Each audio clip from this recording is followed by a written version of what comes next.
ये जो muscular dystrophy है ये आजकल बच्चों में बढ़ रही है। आप लोग याद करो, जब बच्चा पहले पैदा होता था हम उसको पहले 3-4 महीने झल्ली में सुलाते थे। झल्ली मालूम है? मंजी के पाए के साइड में बांध देते थे और ऐसा झूला होता था। उसमें क्या होता था, सिर ऊपर रहता था, पैर ऊपर रहते थे, तो पेट में ब्लड घूमता था।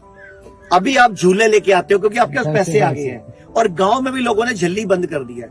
वो बच्चे की सिर की संरचना, पैर की संरचना यू शेप से हटकर आपने स्ट्रेट कर दी, तो ब्रेन में ब्लड के इम्बैलेंस हो जाते हैं। ब्रेन में जितना ब्लड नहीं चाहिए वो भी पहुंच जाता है। बच्चे को साउंड स्लीप नहीं आती। आपने देखा है, जो झल्ली होती थी वो माँ के गर्भ की तरह होती थी। हाँ। जैसे माँ के गर्भ में बच्चा टेढ़ा रहता है, हाँ। झल्ली में टेढ़ा रहता है। झल्ली में बच्चा सोता था, आजकल का बच्चा जागता है। पहले क्या होता था, जरा सा सोया, जरा सा उठा, माँ ने झल्ली हिलाई, फिर सो गया। फिर क्योंकि बच्चा जब पैदा होता है पहले महीने का, उसको 20 घंटे सोना होता है। फिर 3 महीने का बच्चा होता है, उसको 18 घंटे सोना होता है। फिर जब बच्चा 6 महीने का होता है उसको लगभग 15-16 घंटे सोना होता है। फिर जब बच्चा 1 साल का होता है उसको लगभग 12 से 16 घंटे सोना होता है। अब वो झूले में सोता ही नहीं है।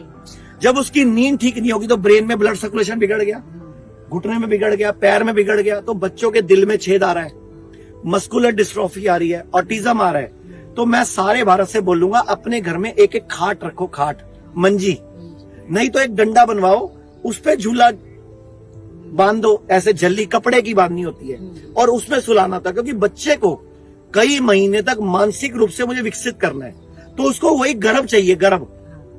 अभी मान लो बच्चा पैदा होता है, उसको नीसू में, NICU में डाल देते हैं। नीकू होता है ना जो बच्चों का केयरिंग वाला, अब वहां बच्चा सीधा पड़ा रहता है। अब सीधा पड़ा रहता है, ब्लड का सर्कुलेशन डिस्टर्ब हो जाता है, और बोलते हैं बाद में बच्चे को ऑटिज्म हो गया, इसको जॉन्डिस हो गया, इसको अब निमोनिया हो गया, अब इसके पैर खराब हो गए, अब इसके दिल में छेद हो गया। हमारे पूर्वज सयाने थे, हमारे पूर्वज लॉजिकल थे, तो अभी भी टाइम है, पूर्वजों की बातों को समझो। पूरे भारत में हमारे 58 से अधिक हॉस्पिटल, 60 से अधिक क्लिनिक व डे केयर सेंटर्स हैं। इनमें से प्रमुख हैं दिल्ली, मुंबई, लखनऊ, चंडीगढ़। हमारे साथ 900 से अधिक आयुर्वेदिक, एलोपैथिक, होम्योपैथिक व नेचुरोपैथी डॉक्टर्स की टीम जुड़ी हुई है।